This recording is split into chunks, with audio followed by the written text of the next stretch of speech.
Liverpool learned Marc Guehi's stance on January move. Double update is dream news for slot Marc. Guehi is preparing to deliver some difficult news to Crystal Palace regarding his short-term future, with Team Talk reporting that one potential destination is no longer in the running and that the defender increasingly looks set to walk into Liverpool for free next summer. The England international, who netted his first senior goal for his country in Tuesday's emphatic 5-0 win over Serbia, was extremely close to joining the Reds on deadline day. A £35 million deal had been put in place, including a 10% sell-on clause for Palace. And Guehi had even traveled to Merseyside to undergo his medical after agreeing personal terms. But the move collapsed dramatically in the final hours when Palace failed to secure a replacement. According to sources, the centre-back was left shattered and let down by the sudden reversal. Since then, it has become clear that Arne Slot and Liverpool have no intention of revisiting the deal in January. That leaves Palace facing the very real prospect of losing their defensive leader on a free transfer in the summer of 2026, unless they cash in for a reduced fee during the winter window. Any January departure, however, appears highly unlikely. Chelsea, who were among the clubs monitoring Guehi, have now cooled their interest, according to journalist Dean Jones. To make matters more complicated for Palace, Talk Sport reports that Guehi has rejected the idea of signing a new contract at Selhurst Park, but at the same time has made it clear he does not want to depart midway through the season. His reasoning is simple. He wants no disruption to his form or rhythm as he prepares for England's World Cup campaign next year. From January 1st, he would be free to agree terms with overseas clubs, with giants such as Real Madrid, Barcelona, and Bayern Munich loosely linked. Even so, the overwhelming expectation is that he will head to Anfield once his deal expires. Liverpool are understood to remain his preferred destination, with the prospect of replacing an aging Virgil van Dijk and a potentially departing Ibrahima Konate, making the pathway clear. Multiple outlets back this up, by Paul Joyce of The Times, recently confirmed that Liverpool will only pursue Guehi as a free transfer next summer. While The Telegraph's Chris Bascom added that reports of rival interest are seen as an attempt to pressure the Reds into an earlier deal.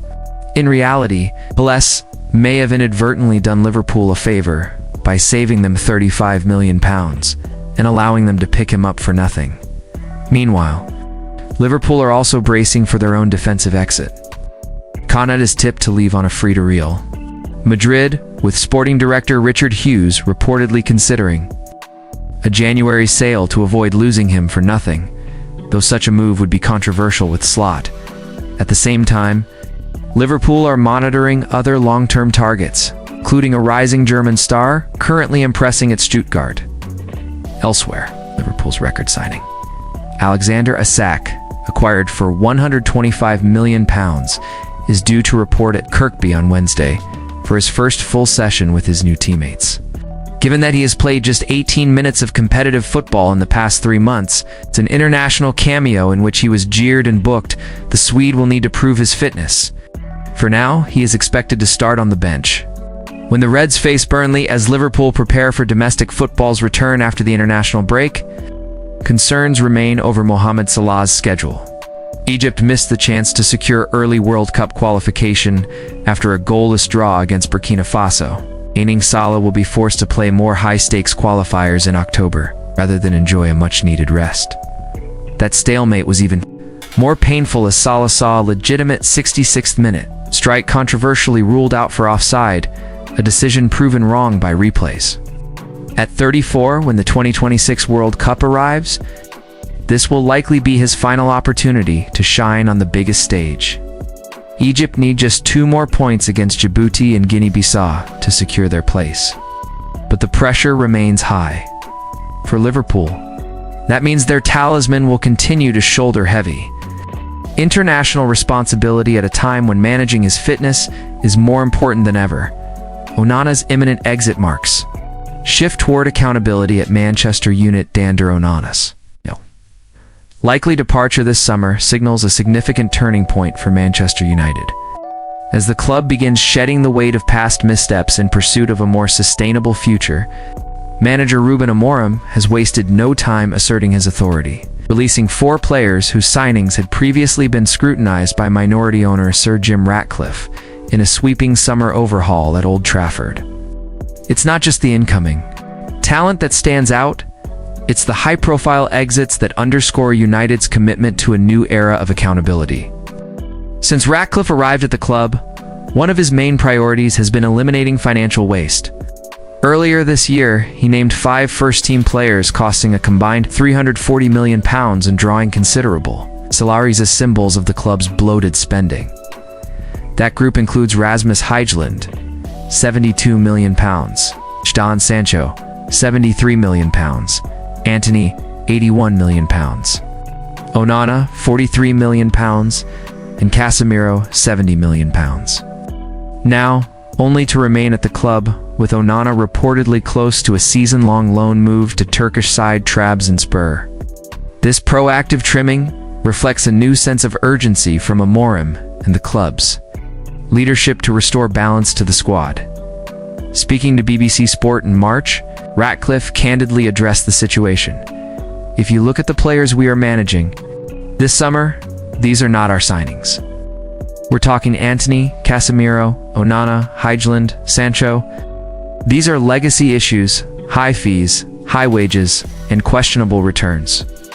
Whether we like it or not, we've inherited these, and we have to clean it up." Indeed, Sancho is back out on loan, this time to Aston Villa, while United continues to cover half his £250,000 weekly salary. Højlund, earning £85,000 per week, has joined Napoli on loan. Antony has moved to Real Betis permanently for a fraction of his original fee. Onana, once hailed as the long-term solution between the sticks, appears set to join Trabzonspor, while Casemiro, the club's top earner on £350,000 a week, may see out the final year of his contract with limited influence. These moves will save the club more than £1 million a month in wages. Marcus Rashford's recent loan to Barcelona adds another £300,000 a week to that financial relief. Still, the cost-cutting comes at a price, not just in terms of money lost, but in reputation. Selling Antony for just £19 million after paying over £80 million 3 years ago is a sobering reflection of failed recruitment. The ongoing struggle to find a permanent home for Sancho is another clear sign that many of United's recent acquisitions simply haven't held their value. Not every big money buy has failed, of course, but Ratcliffe remains focused on weeding out the deals that haven't delivered.